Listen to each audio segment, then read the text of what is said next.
আর ম্যামের নাম নিয়েছিল। হোয়াট? ইনায়ার নাম নিয়েছিল? জি বস, 2বার ম্যামের নাম নিয়েছিল, কিন্তু পরে আর কিছু বলতে পারেনি। কলটা কেটে গেছে। এরপর আমি কয়েকবার কল দিলাম, আর রিসিভ হলো না। আরাবি মুহূর্তে অস্থির হয়ে উঠল। সোহেলকে ধমকিয়ে বলল, তুমি এই কথা আমাকে এখন বলছো? যদি তোমার ম্যামের কিছু হয় তাহলে তোমাদের জ্যান্ত পুঁতে ফেলবো আমি। কথাগুলো বলে আর 1 মিনিটও দেরি করলো না। হনহনিয়ে সেখান থেকে বের হয়ে গাড়ি নিয়ে সোজা ইনায়ার অফিসে চলে এসেছে। কেবিনে হেলান দিয়ে বসেছিল ইনায়া। কপালে চোট লেগে আছে, রক্ত শুকিয়ে জমাট বেঁধে গেছে। আরাবি অনুমতি না নিয়েই সোজা ইনায়ার কেবিনে প্রবেশ করতেই চোখ পড়ল ইনায়ার কপালের দিকে। তা দেখে যেন আরও বেশি ব্যস্ত হয়ে পড়ল। ইনায়ার সামনে দাঁড়িয়ে চেয়ারটা টান দিয়ে তার সামনে নিয়ে আসলো। তারপর কিছুটা ঝুঁকে ইনায়ার ব্যথাতুর জায়গায় স্পর্শ করতেই ইনায়া ব্যথায় কিছুটা আর্তনাদ করে উঠল। একটু রাগ দেখিয়ে বলল, কি হলো দেখতে এসেছেন? বেঁচে আছি নাকি মরে গেছি? আমাকে মেরে ফেলার খুব সুন্দর পরিকল্পনা করেছেন, তাই না? প্রথমে তুলে নিয়ে ব্ল্যাকমেল করে বিয়ে করলেন, তারপর বাড়িতে রেখে রাস্তায় গাড়ি চাপা দিয়ে মারার পরিকল্পনা করলেন। আপনার চিন্তাধারার বাহবা দিতে হয় মিস্টার আফনান আরাবি খান। আরাবি ইনায়ার ঠোঁটে নিজের তর্জনী আঙুল রেখে মোহনীয় কণ্ঠে বলল, তোমাকে যদি মেরে ফেলার বিন্দুমাত্র আমার ইচ্ছা থাকতো, তাহলে জোর করে তোমার ইচ্ছার বিরুদ্ধে গিয়ে তোমাকে বিয়ে করে নিজের বাড়িতে তোমার মন মর্জি ভাবে চলাফেরা করতে দিতাম না। অনেক আগেই মেরে ফেলতাম sweetheart. You know, you are my sweetheart, যার জন্য আমি নিজের প্রাণ দিতেও পারি, আবার 100টা প্রাণ নিতেও পারি, কিন্তু তাকে মারার কথা আমি স্বপ্নেও ভাবতে পারি না। আরাবির প্রতিটি নিঃশ্বাস ইনায়ের মুখে এসে আশ্রে পড়ছে। আরাবির বলা প্রতিটি শব্দ যেন ইনায়ের বুকের ভিতর হাতুড়ি পিটা করছে। হৃৎপিণ্ডটা যেন বের হয়ে আসার উপক্রম। আরাবি এখনও নিষ্পলকভাবে ইনায়ের দিকে তাকিয়ে আছে। ইনায়া নিজেকে ধাতস্থ করে বার কয়েক জোরে জোরে শ্বাস নিয়ে আরাবিকে নিজের থেকে সরিয়ে দিয়ে বলল, কথায় কথায় এত কাছে আসতে হয় কেন শুনি? দূরে থেকেও তো বলা যায়। আমার বউ, আমি হুটহাট কাছে আসতেই পারি, তাতে তোমার কি? কি খুঁজছো? ফার্স্ট এইড বক্স কোথায়? আমার কোনো কিছু লাগবে না, আর তোমার থেকে তো কোনো কিছুই না। তোমাকে আর তোমার প্রতিটা স্পর্শকে আমি ঘৃণা করি। সুইট হার্ট, একদিন এই আমাকেই ভালোবাসবে, আর আমার একটু স্পর্শ পাওয়ার জন্য মরিয়া হয়ে যাবে। নিজে থেকে চাইবে যেন আমি তোমাকে স্পর্শ করি, তোমার কাছে আসি। হু হা করে হেসে উঠল ইনায়া। হাসতে হাসতেই বলল, তোমার স্বপ্ন স্বপ্নই থেকে যাবে। এমন দিন কোনো দিনই আসবে না। তার আগেই তোমার মরণ আমার হাতে। তোমার হাতের মৃত্যুকেও আমি না হয় হাসতে হাসতে বরণ করে নেব। এখন একদম চুপ থাকো, আমি এটা ক্লিন করে অয়েন্টমেন্ট লাগিয়ে দিচ্ছি। ইনায়া আর কিছু না বলে চুপ হয়ে গেল। আরাবি তুলোয় স্যাভলন ভরিয়ে ইনায়ার কপালে ধরতেই ইনায়া আহ বলে চিৎকার করে ওঠে। আরাবি এবার খুব সাবধানে ইনায়ের জখম স্থানে স্যাভলন দিয়ে পরিষ্কার করছে আর ফু দিচ্ছে, যেন একটু এদিক সেদিক হলেই অনেক বড় ক্ষতি হয়ে যাবে। ইনায়া আরাবির দিকে তাকিয়ে আছে, খুব যত্ন সহকারে সবটা করছে। দেখে মনে হচ্ছে ব্যথা ওর নিজের লাগেনি, আরাবির শরীরে লেগেছে। ইতিমধ্যে ইনায়ের কপাল পরিষ্কার করে একটা অল টাইম ট্যাপ লাগিয়ে দিয়েছে আরাবি। ইনায়া এখনও আরাবির দিকে এক ধ্যানে তাকিয়ে আছে। তা দেখে আরাবি মজা করে বলল, আই নো, আমি একজন সুদর্শন পুরুষ, তাই বলে তুমি আমাকে চোখ দিয়ে গিলে খাবে বউ? আমার ইজ্জত বলতে কি তোমার কাছে কিছুই নাই? আজকাল নারীদের চোখে পুরুষদের ইজ্জত কোথায় গিয়ে দাঁড়িয়েছে? ছি, এই মুখ এখন আমি কাকে দেখাবো? আরাবির কথা শুনে ইনায়ের ধ্যান ভাঙলো, সাথে ভ্যাবাচাকা খেয়ে গেল। মুখ কুচকে বলল, ড্রামাবাজ কোথাকার। আরাবি এখন ইনায়ের কপালের সামনে আসা চুলগুলো কানের পিছনে গুজে দিতে দিতে বলল, সুইট হার্ট, তোমাকে না বলেছি এভাবে আমার দিকে তাকিয়ে থাকবে না? তুমি যখন আমার দিকে এভাবে তাকিয়ে থাকো, তখন তোমাকে আমার খেয়ে ফেলতে মন চায়। তোমার ওই চাহনি আমাকে খুব করে তোমার কাছে টানে। ইনায়া এবার আরাবির দিকে চোখ রাঙিয়ে তাকাতে আরাবি ফার্স্ট এইড বক্স গুছাতে গুছাতে বলল, এবার বলো কি করে হলো এসব? কে করেছে?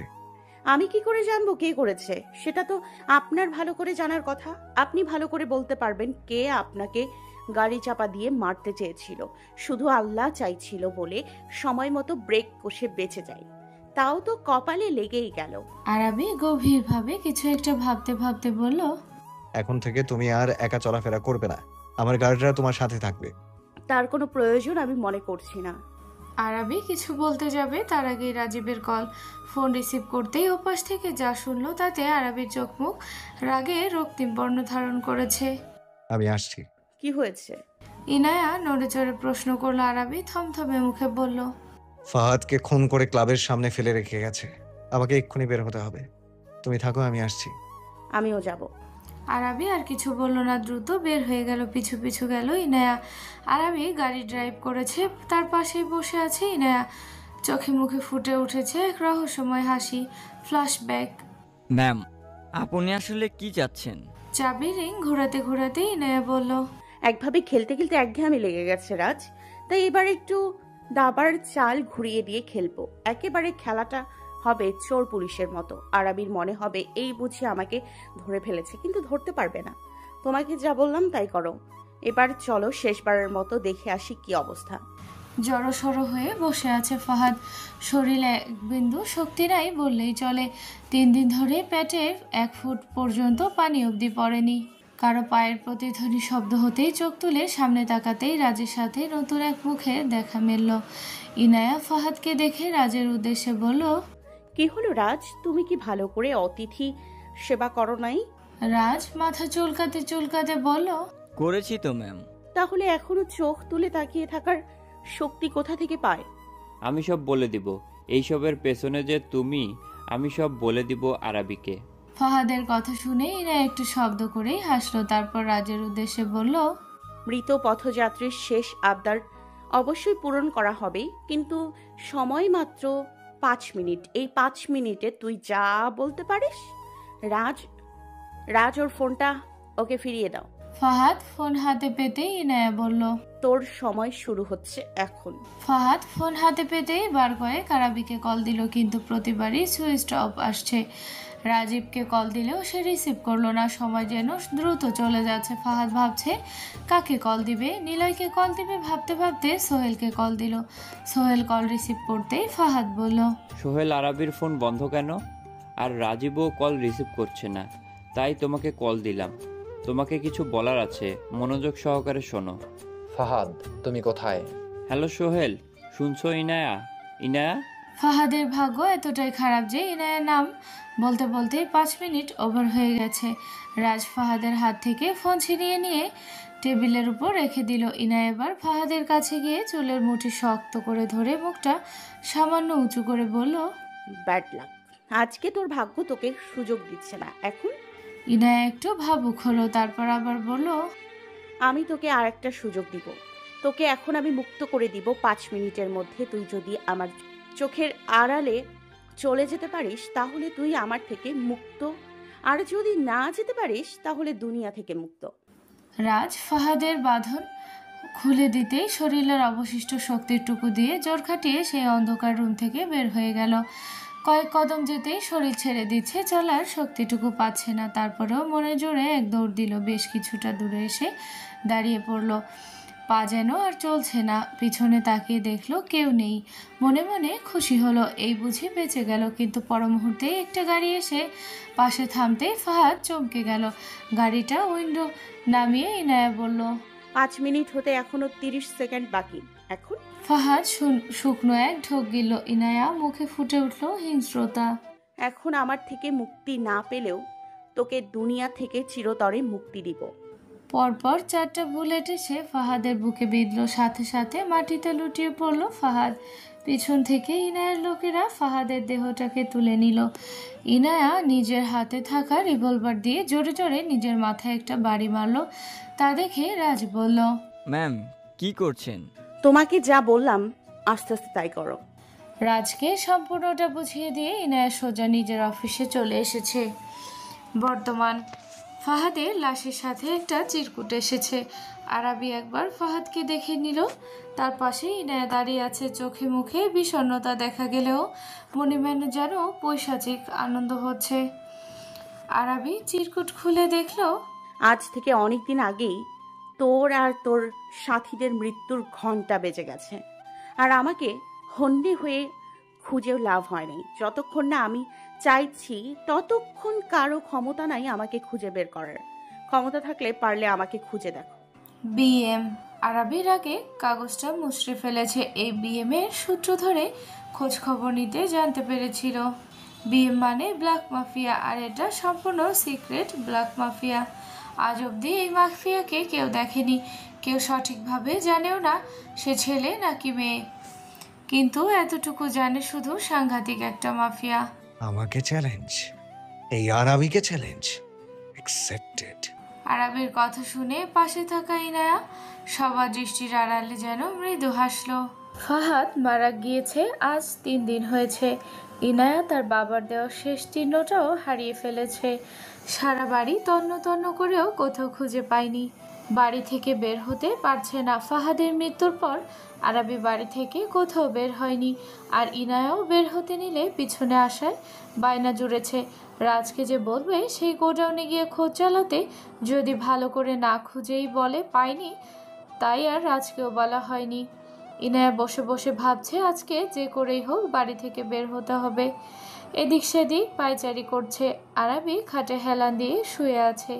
ইনায়াকে দেখে বলল, সুইটহার্ট, তোমাকে দেখে বেশ চিন্তিত লাগছে।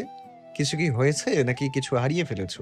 শেষের কথাটাই ইনায়া কিছুটা চমকে গেল। নিজেকে সামলে নিয়ে বলল, কি হারাবো, এমনি ভালো লাগছে না তাই আর কি। ও আচ্ছা। ইনায়া আর কিছু বলল না। আরাবি ইনায়ার দিকে তাকিয়ে ম্লান হাসলো। এদিকে ইনায়া ভাবছে যে করেই হোক আজকে রাতে তাকে বের হতে হবে। সূর্যের তাপ কিছুটা কমে এসেছে। আকাশে কমলা রঙের আভা দিচ্ছে পরন্ত বিকেলের এক অপরূপ চিত্র যেন আকাশে ফুটে উঠেছে। ইনায়া তৈরি হতে হতে বলল, আমি আজকে আমাদের বাড়িতেই থাকবো, কালকে সকালে আসবো। আরাবি কাবাডে কিছু একটা খুঁজতে খুঁজতে বলল, বাহ, আজকাল দেখি ইনায়া ইবনাত নিজের কাজ কাম নিয়ে কৈফিয়তও দিতে শিখেছে। কৈফিয়ত দিচ্ছি না, যেহেতু আমি এই বাড়িতে থাকি আজকে রাতে থাকবো না, তাই জানিয়ে রাখলাম। আচ্ছা ঠিক আছে, সাবধানে যাও। আরাবির আচরণে ইনায়া বেশ অবাক হলো। যে ছেলে কথায় কথায় শরীরের সাথে লেপ্টে যায়, কাছাকাছি থাকার চেষ্টা করে, আর সেই ছেলে আজকে 3 দিন ধরে তার দিকে যেন দেখেও দেখছে না। বিষয়টা বেশ অদ্ভুত। ইনায়া আর সে বিষয়টা নিয়ে ভাবতে চাচ্ছে না। কাছে আসলেই কি, না আসলেই কি, ও তো আর ভালোবাসে না। আরাবি ইনায়াকে ভাবতে দেখে ইনায়ের হাত ধরে টান দিতেই ইনায়া আরাবির বুকে এসে পড়ল। আচমকা টানে ইনায়া বেশ ভয় পেয়ে গিয়েছে। ইনায়াকে ভয় পেতে দেখে আরাবি ঠোঁটের কোণে যেন খেলে গেল এক বিদ্রূপের হাসি। ইনায়ের কপালের সামনে এসে পড়ে থাকা চুলগুলো আলতো হাতে ইনায়ের কানে গুজে দিতে ইনায়া আপনা আপনি চোখ বন্ধ করে নিল। আজকাল আরাবির কথাগুলোর মতোই ওর স্পর্শগুলো যেন ইনায়াকে বেসামাল করে তোলে। আরাবি এবার এক ছোটকায় ইনায়াকে ঘুরিয়ে পিছনের দিকে ঠেলে দেয়, তারপর নিঃশব্দে মুখে গুজে দেয় ইনায়ের ঘাড়ে। আরাবির গরম শ্বাস প্রশ্বাস ইনায়ের নরম ত্বকে লাগতেই পুরো শরীর যেন জমে যায়। ইনায়া হারিয়ে যায় এক অজানা ঘোরে। দুহাতে আঁকড়ে ধরে জামার কাপড়, যেন এটাই একমাত্র ভরসা। আরাবির থেকে নিজেকে সরিয়ে নেওয়ার মতো সামান্য শক্তিটুকু কোথাও যেন হারিয়ে ফেলেছে। আরাবি ঠোঁট ধীরে ধীরে ইনায়ের গলার পাশ থেকে নেমে আসে ঘাড় বরাবর। প্রতিটি চুম্বনে যেন ইনায়ের হৃৎপিণ্ড সহ পুরো শরীর অবশ হয়ে আসছে। চোখ খিচে বন্ধ করে রেখেছে, এই বুঝি দম আটকে মরে যাবে। অদ্ভুত এক শিহরণ খেলে গেল ইনায়ের শরীর জুড়ে। পুরো পরিস্থিতির ভারী নিঃশ্বাস যেন সম্পূর্ণ ঘরে ছড়িয়ে ছিটিয়ে পড়েছে। আরাবি আরেকটা গভীর চুমু খেয়ে ইনায়ের কানে ফিস ফিস করে বলে ওঠে, সুইটহার্ট, খুব শীঘ্রই আমাদের দেখা হচ্ছে। আরাবি ইনায়াকে ছেড়ে রুম থেকে বের হয়ে গিয়েছে। ইনায়া এখনও আগের ন্যায় দাঁড়িয়ে আছে। নিজেকে স্বাভাবিক করে রুম থেকে বের হতে হতে ভাবছে খুব শীঘ্রই এসব ঝামেলা শেষ করে এখান থেকে বের হয়ে যেতে হবে, না হলে দিন দিন আরাবির আর কিছু ভাবতে পারছে না। সেদিনের হাতাহাতির পর দুর্জয় বেশ ভালোভাবে অসুস্থ হয়ে পড়ে। গা কাঁপিয়ে জ্বর আসে, আর সুস্থ হতে না হতেই গুরুত্বপূর্ণ কাজের জন্য কানাডা যেতে হচ্ছে। আজকে সন্ধ্যা 6টায় তার ফ্লাইট। এখন ঘড়িতে 5টা বেজে 39 মিনিট। আর কিছুক্ষণ পরেই উড়াল দেবে দেশ ছেড়ে, পাড়ি জমাবে অন্য দেশে। মনের মধ্যে রয়েছে প্রতিহিংসার প্রতিশোধ, আর রয়েছে ভালোবাসার মানুষকে না পাওয়ার আক্ষেপ। আর এই আক্ষেপ নিয়ে দেশ ছাড়লেও যখন দেশে ফিরবে তখন না থাকবে আরাবি, আর ইনায়াও থাকবে তার বাহু জুড়ে আবদ্ধ। ভাবতেই মনে মনে পৈশাচিক আনন্দ হচ্ছে।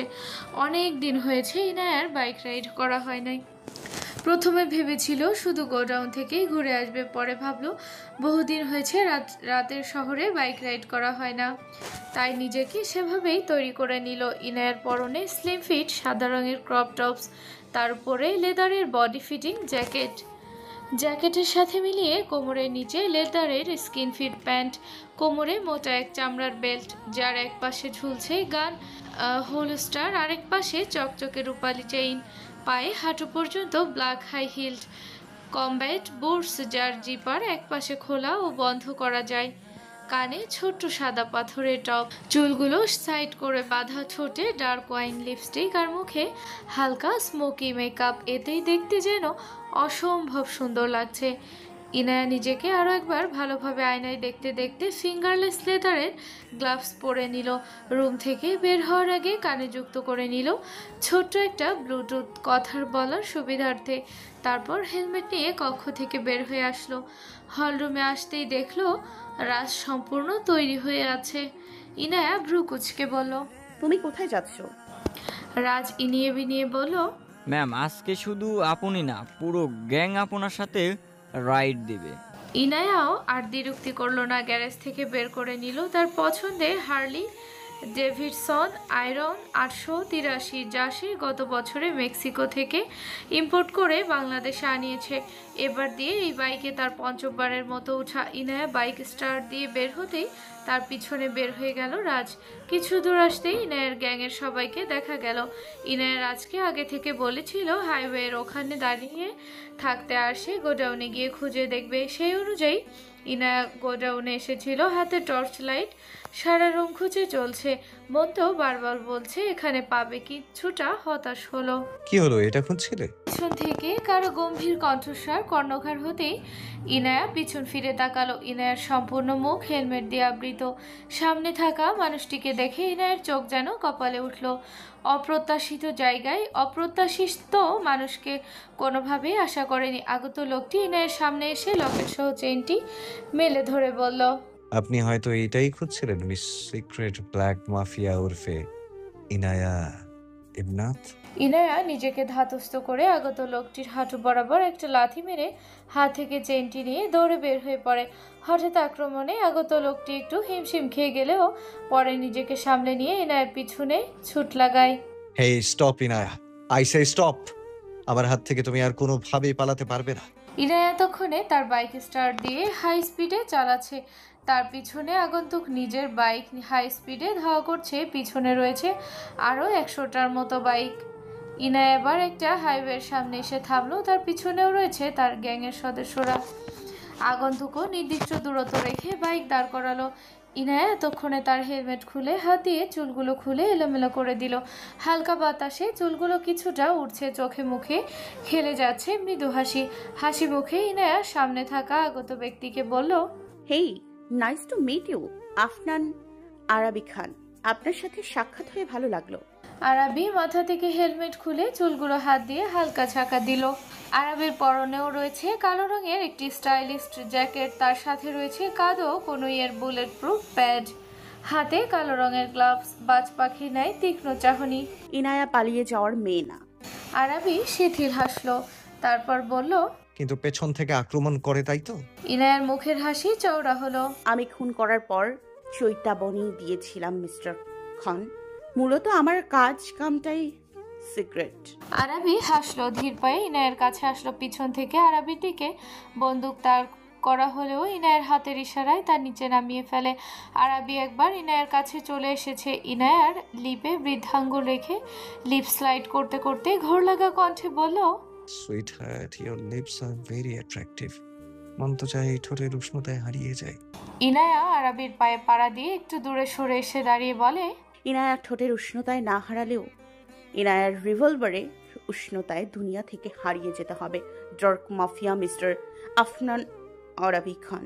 আরাবির হাসি চওড়া হলো। ইনায়ের হাত থেকে হ্যাচকা এক টানে নিজের কাছে এনে পেছনের দিকে ঘুরিয়ে নিল। তার সাথে হাতটাও পেছন দিকে কিছুটা মুচড়ে ধরে বলল, সুইট হার্ট, আমি তোমাকে বলেছিলাম না খুব শীঘ্রই দেখা হচ্ছে। দেখেছো, তোমাকে দেয়া কথা আমি রেখেছি। তোমার দেয়া চ্যালেঞ্জ অ্যাকসেপ্ট করে তোমাকে সেই প্রথম দিনেই খুঁজে পেয়েছিলাম।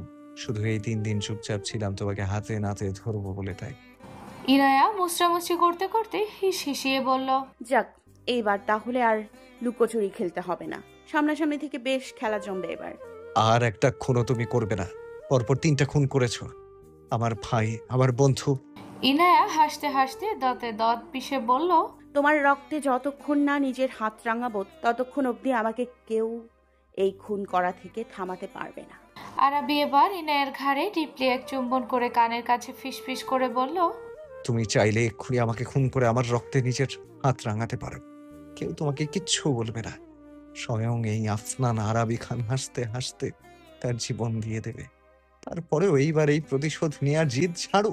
ইনায়া এতক্ষণে যতটা তেজ নিয়ে কথা বলছিল, আরাবির এই সামান্য স্পর্শে সেই তেজটুকু যেন হারিয়ে গিয়েছে। কি আছে এই স্পর্শে যে ইনায়াকে সম্পূর্ণ কাবু করে নেয়। আরাবি নিজের দিকে উন্মাদ বেসামাল করে তোলে। ইনায়া নিজেকে আলগোছে সামলে নিল। এদিকে আরাবির বাঁধন একটু ঢিল হতেই ইনায়া নিজেকে ছাড়িয়ে আর টু শব্দ না করে সেখান থেকে নিজের বাইক স্টার্ট দিয়ে হাই স্পিডে চালিয়ে বের হয়ে গেল। তার পিছনে ছুটল শত বাইক। আরাবি ইনায়া যাওয়ার দিকে তীক্ষ্ণ চাহনি দিয়ে ঠোঁট বাঁকিয়ে হাসল। ঘড়ির কাঁটা সকাল 10টা ছুঁই ছুঁই। ইনায়া খান বাড়িতে পা রাখতেই আসাদ খান ইনায়ের সামনে এসে কথাটি বলল। ইনায়া ভ্রু কুচকে প্রশ্নবোধক চাহনি নিক্ষেপ করলো। আসাদ খান আবার বলল, আমার বাড়িতে কোনো খুনির জায়গা নেই। আসাদ খানের কথা ইনায়ের কর্ণগোচর হতেই হুহা করে অট্টহাসিতে মেতে পড়লো। কোনো রকম হাসি থামিয়ে বলল, বাহ, বিড়াল বলছে আমি মাছ খাই না, ব্যাপারটা খুব ইন্টারেস্টিং। এর মধ্যেই মাসুদ খান এসে হাজির। ইনায়াকে দেখে সে ইনায়ের দিকে তেড়ে গিয়ে বলল, এই ডাইনি আমার ছেলেটাকে খেয়েছে। একে তো আমি। ইনায়ের গলা চেপে ধরতে যাবে তার আগেই ইনায়া তার কোমরের থেকে রিভলভার বের করে সরাসরি মাসুদ খানের কপালে ধরে বলে, সবকিছু যেহেতু সবাই জেনেই গেছে তাহলে তো আর লুকোচুরি খেলার কোনো কারণ দেখছি না। আর হ্যাঁ, কথায় কথায় আমার দিকে তেড়ে আসা আমি মোটেও পছন্দ করি না। এটাই যেন প্রথম আর শেষ হয়। বাবার কপালে পিস্তল তাক করা দেখে রাজীব ক্ষোভে পেটে পড়ে। সে ইনায়ের সামনে এগোতে নেয়, কিন্তু ইনায়ের চোখের তীক্ষ্ণ চাহনি, শীতল চাহনি যেন তার পায়ে বরফ ঢেলে দেয়। মুহূর্তেই সে স্থির হয়ে যায়, এক চুলো আর এগোনোর সাহস পায় না। হলরুমের অবস্থা বেগতিক দেখে মোহন দ্রুত গিয়ে ঘুমন্ত আরাবিকে ডেকে নিয়ে আসে।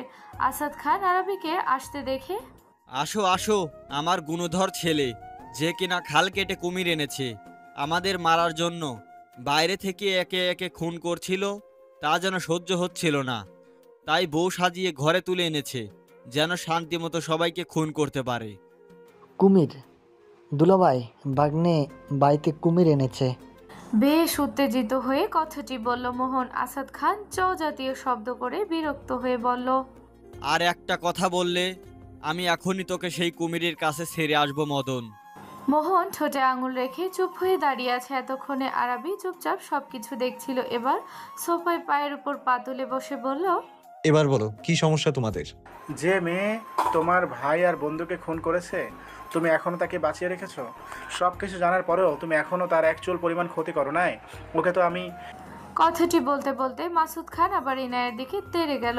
ইনায়া এবার মাসুদ খানের হাত পিছনের দিকে ঘুরিয়ে মুচড়ে দিয়ে বলল, একটু আগে ওয়ারেন্ট করেছিলাম না, এটাই যেন প্রথম আর শেষবার হয়, না হলে আমার থেকে খারাপ কেউ হবে না। আমি তো কথা বলছি, কিন্তু আমাকে কথা বলার কেউ কোনো সুযোগ না দিয়েই নিজের মতো করে করছো। তাহলে আমি আর কি বলবো? ইনায়া এবার সবার দিকে বাজ পাখি নেয় তীক্ষ্ণ চাহনি দিয়ে বলল, I hope you understand what else can I do. আর যেহেতু এই বাড়ির মধ্যে আপনারা সবাই পুরুষ মানুষ, তো কাপুরুষের মতো পেছন থেকে পরিহার করবেন না। কথাগুলো বলে আর এক মুহূর্তের জন্য সেখানে দাঁড়ালো না। ইনায়া ইনার যাওয়ার দিকে 3 জোড়া চোখ এমনভাবে তাকিয়ে আছে যেন চোখ দিয়ে ভস্ম করে ফেলবে। আরাবি এবার সবার উদ্দেশ্যে বলল, যারা মরে গেছে তারা কেউ ভালো ছিল না, আর কেন মারা গেছে সেটাও কারো অজানা নয়। সেদিন যদি সেই অঘটন না ঘটতো তাহলে আজকে কারোই খুন হতো না। যারা চলে গেছে তাদের চাইলেও আর ফেরত আনা যাবে না। দোষ প্রথম পক্ষ করেছে, তাই দ্বিতীয় পক্ষ শাস্তি দিয়েছে সমানে সমান। তাই যারা এখন বেঁচে আছে তাদের কিভাবে বাঁচিয়ে রাখবো এখন সেটা ভাবতে হবে। এর মানে তুমি বলতে চাচ্ছ এই মেয়েকে আমি এমনি এমনি ছেড়ে দিব, যে মেয়ে আমাকে সন্তানহারা করেছে? চাচ্চু, তোমার ছেলে যে নির্দোষ হয়ে প্রাণ দিয়েছে এমন কিন্তু নয়। বুঝতে পেরেছি তুমি ভালোবাসা অন্ধ হয়ে গেছো, যা করার আমাকেই করতে হবে। আরাবি এবার বসা থেকে সোজা হয়ে দাঁড়িয়ে পড়ল।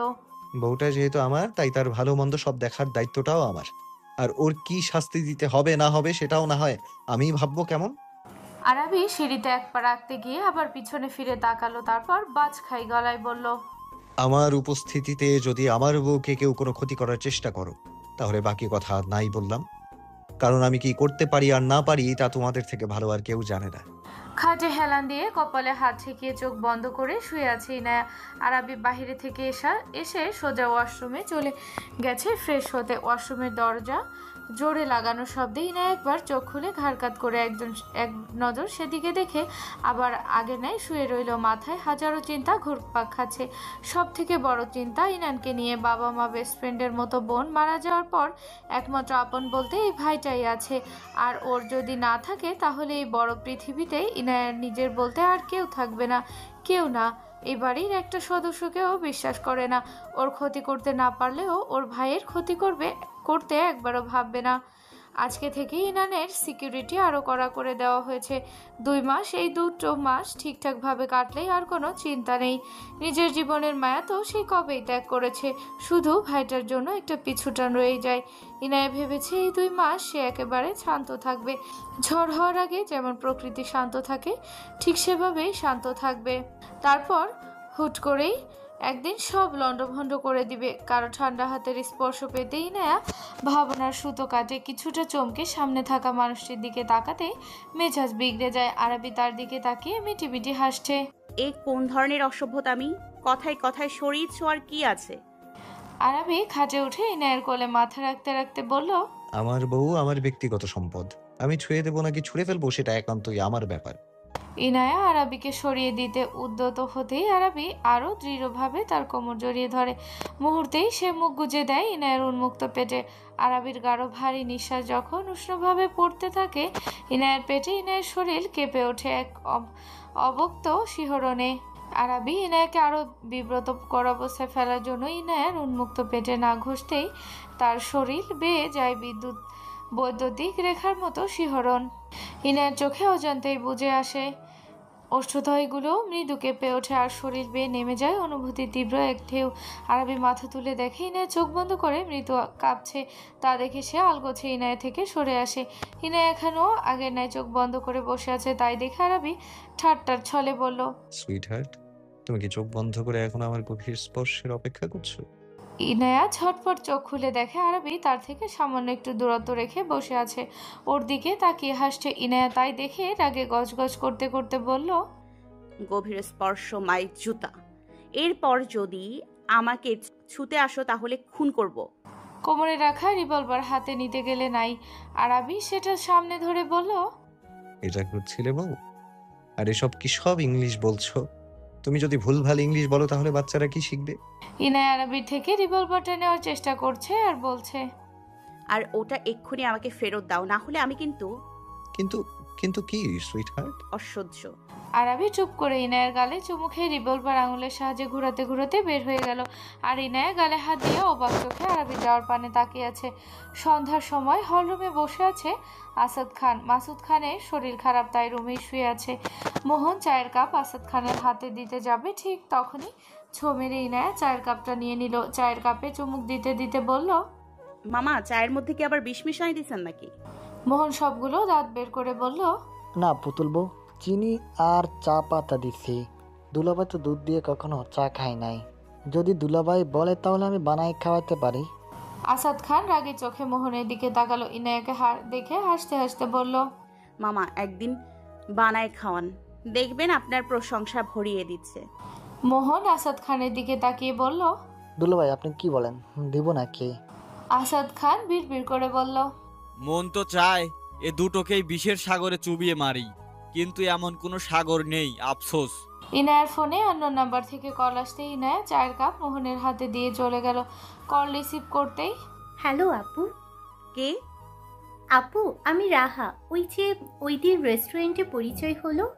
ইনায়া ঠোঁটে হাসি ঝুলিয়ে বলল, ও আচ্ছা, সেই পিচ্চি মেয়েটা। তো কেমন আছো? আলহামদুলিল্লাহ আপু, তুমি? এই তো আলহামদুলিল্লাহ। রাহা এবার ইনিয়ে বিনিয়ে বলল, আপু, ইনান কোথায়? ইনায়া আগের নাই বলল, বাড়িতে। তুমি কোথায়? ও হ্যাঁ, তোমাকে তো বলতে ভুলেই গেছি, আমি ম্যারিড। রাহা ভেবেছিল ইনানের সাথে একটু কথা বলবে, কিন্তু তার হলো কই।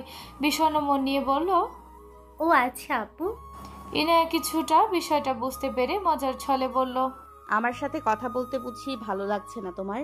তা না আপু, তো কিছু না। আরও বেশ কিছুক্ষণ ইনায়া আর রাহা কথা বলল। কল কাটার আগে রাহা বলল, আপু, আমি যদি তোমাকে মাঝে মাঝে কল দিই তাহলে তুমি কি বিরক্ত হবে? ইনায়া মৃদু হেসে বলল, না,